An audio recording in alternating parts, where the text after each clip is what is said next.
मंडी जिला के तहत निर्मित बीएसएल और कॉलडैम पन विद्युत परियोजना लोगों को सही लाभ नहीं दे पा रही है। इन परियोजनाओं के प्रभाव को लेकर विधायक सुंदरनगर राकेश जम्वाल द्वारा विधानसभा सत्र के दौरान सदन में नियम 101 के तहत चर्चा की गई।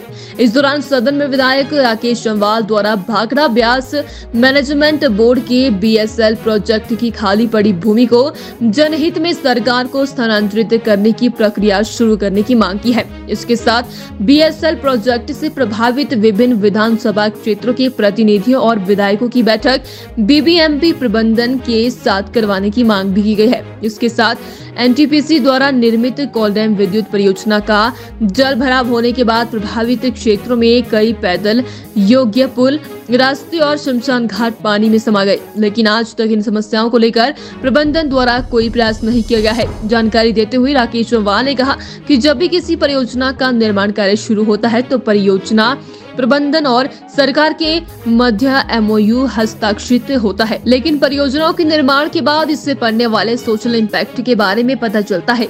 इन दोनों पन विद्युत परियोजनाओं के निर्माण के दौरान स्थानीय लोगों को विस्थापन का दंश झेलना पड़ा है। उन्होंने कहा कि परियोजना से समाज पर पड़ने वाले प्रभावों को लेकर चर्चा के दौरान प्रदेश सरकार से एक स्थायी नीति बनाने की मांग की है।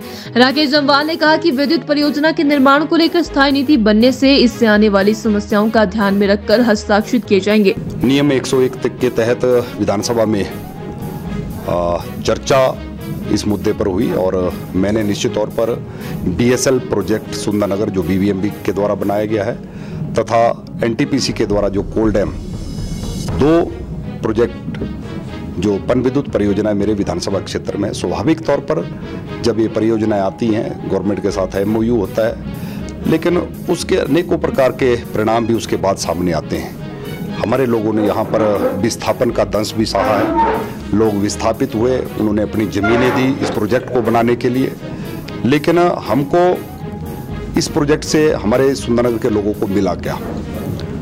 विस्थापन के बाद उनको ठीक प्रकार से बसाने का काम नहीं हो पाया और आज भी, क्योंकि जब ये प्रोजेक्ट चला था उसमें अनेकों प्रकार से यहाँ पर अधिकारी कर्मचारी यहाँ पर होते थे और अब धीरे धीरे जब प्रोजेक्ट चल पड़ा, वर्षों से ये प्रोजेक्ट काम कर रहा है, तो यहाँ ज़्यादा अधिकारियों की कर्मचारियों की ज़रूरत नहीं थी। बीबीएमपी की सारी कॉलोनी खाली होगी। हम चाहते हैं कि ज़मीन वापिस सरकार को आए। हमारे जो औस्ती भी हैं उनको भी जहाँ पर ज़मीनें दी गई थी, एक बहुत बड़ा मुद्दा कि अभी भी वो ज़मीनें उनके नाम से नहीं है।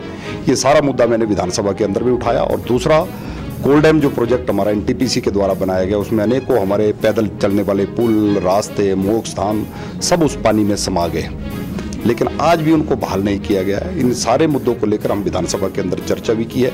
इसके लिए एक स्थायी नीति बनाने के लिए भी सरकार से आग्रह किया है कि एक स्थायी नीति बने ताकि कोई भी प्रोजेक्ट, चाहे वो हाइडल प्रोजेक्ट हो चाहे अन्य कोई प्रोजेक्ट हो, जब सरकार के साथ एमओयू होता है तो इन सारी बातों का ध्यान रखा जाना चाहिए।